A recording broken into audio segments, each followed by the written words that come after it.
En mi modesta experiencia de modesto periodista, no conozco en el Perú ninguna huelga que no haya sido declarada ilegal. Punto número 1. Punto número 2. No conozco tampoco ninguna huelga en la que el ministro del ramo respectivo haya dicho sí hay una huelga. Y se siguen manejando cifras manifiestamente erradas sobre la huelga médica. ¿Por qué? Porque se dice, del mismo día se dijo que el acatamiento era diminuto. Sin embargo, esta radio se vio inundada de llamadas del público que se quejaba porque no había médicos para atenderlo, etcétera.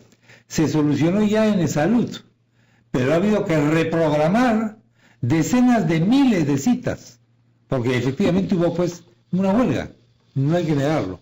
Ahora, está pasando demasiado tiempo también con la huelga médica, hay que decirlo, y ya el público se está confundiendo y no está entendiendo qué es lo que se reclama.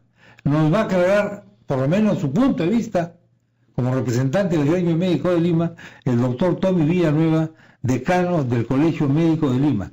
Doctor, buenos días. Muy buenos días a todos los televidentes de RPP. Estamos muy preocupados en este momento porque el día viernes hemos acudido todos los representantes médicos, tanto de la Federación Médica como el Colegio Médico, a la sede de la Presidencia del Consejo de Ministros, y tras 8 horas de espera no hemos recibido la atención respectiva, por lo que nos estamos muy preocupados porque nosotros los médicos estamos dispuestos a dialogar, ¿no? Y encontrar ya solución a este conflicto generado, y la Federación Médica ya se está reuniendo permanentemente para que el diálogo se inicie de una vez y nuestros pacientes sean los más beneficiados. Ahora, ¿cuál es la función específica del colegio médico? El colegio médico no es huelguista, no es un sindicato, es una institución cuya función es concertar justamente el ejercicio privado de la medicina con el ejercicio público y con el Estado. Por eso mismo ustedes tienen un papel convocador, un papel de intermediarios. Usted es médico, naturalmente a título personal, pero el colegio que usted representa tiene una función diferente. ¿En qué pueden contribuir usted? ¿Qué brechas cree usted que puede abrir? Sí, nosotros como colegio médico estamos preocupados porque la profesión médica realmente está maltratada en estos últimos años, ¿no? Nuestros colegas, por ejemplo, de contratados ganan 800 soles, 900 soles, y eso no se está diciendo a veces, ¿no? El ministerio dice se ha hecho una escala, pero la escala no llega ni siquiera a estos colegas, ¿no? Y eso, el rol del colegio médico es defender a sus colegiados.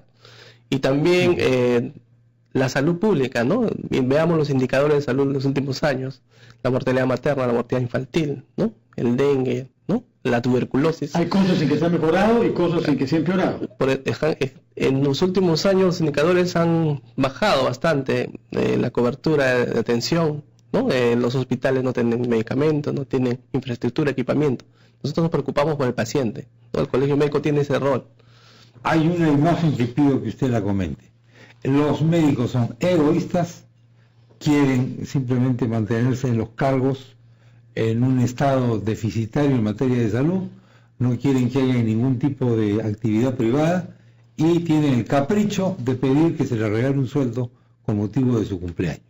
Esto es más o menos un esquema caricaturesco que se ha hecho de los médicos.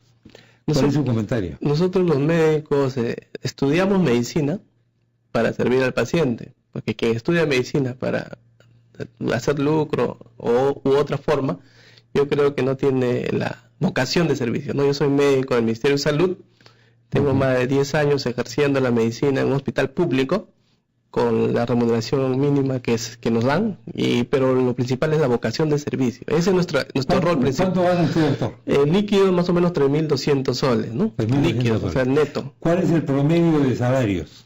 El promedio de salarios más o menos es ese, ¿no? 3.500 máximo, pero hay colegas, lamentablemente, que con el mismo trabajo que hacemos nosotros, que estamos ya nombrados, ganan 800, 1.500 soles, ¿no? Y que, imagínense, expuestos a enfermedades como la tuberculosis. Muchos colegas están con enfermedades graves y muchos de ellos han tenido que ir al extranjero a recuperarse. Y el costo nadie nos los paga, ¿no? Estamos expuestos al SIDA, al VIH, a la hepatitis B, hepatitis C, colega. Y entonces, ¿cómo pueden decir eso si nuestra vocación es esa? Ninguna otra profesión está tan expuesta a tantos riesgos, ¿no? Profesionales. Sin embargo, hay un punto en la huelga médica del sector que mantiene la huelga que parece que ya está un poco, ya llegó al punto límite, porque tampoco no se puede mantener una huelga mucho tiempo, porque finalmente la opinión pública puede comenzar con simpatía a la actitud de los médicos. Pero cuando ya tengo a mi padre enfermo en la casa y no tiene cita hoy, ni mañana, ni pasado, entonces ya por más simpatía que le pueda tener a los sufridos médicos, más simpatía le tengo pues a mi papá, ¿no? Entonces, estos son temas.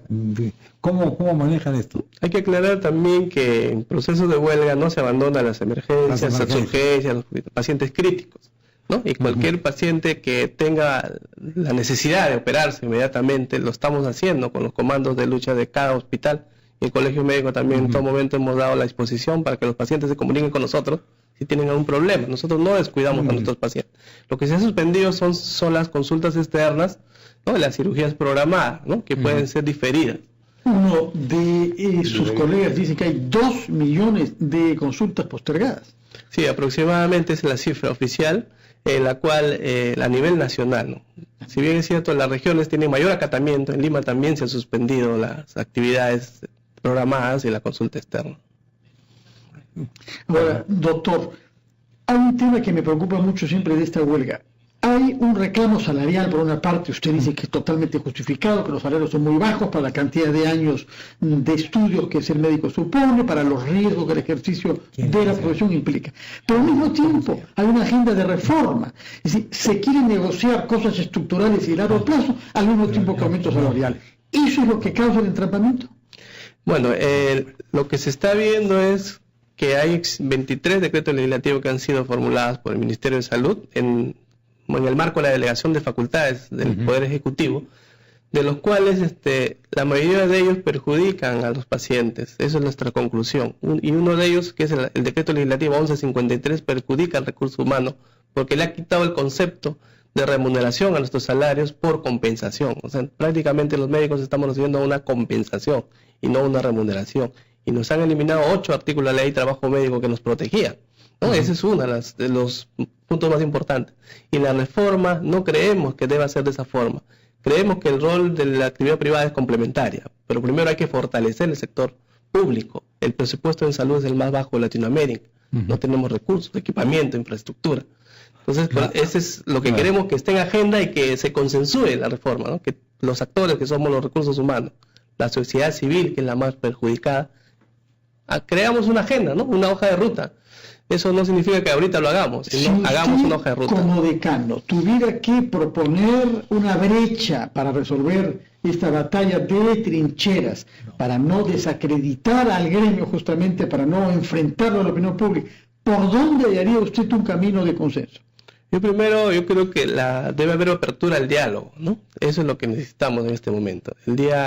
No es posible que ningún funcionario de la PCM nos haya recibido a todo el gremio médico en pleno, ¿no? En primer lugar, debe haber una vocación de diálogo y en segundo lugar, propuestas concretas, ¿no? Como yo les estaba diciendo, en el tema de la reforma debe haber una mesa consensuada donde se prime el derecho a la salud, el fortalecimiento del sector público, un incremento real del presupuesto en salud y se haga una mesa con la sociedad civil. Y lo otro, que es la escala remunerativa, que está dentro de este marco, eliminemos ese decreto legislativo 1153 que nos perjudica y creemos una mesa de consenso en ese sentido, ¿no?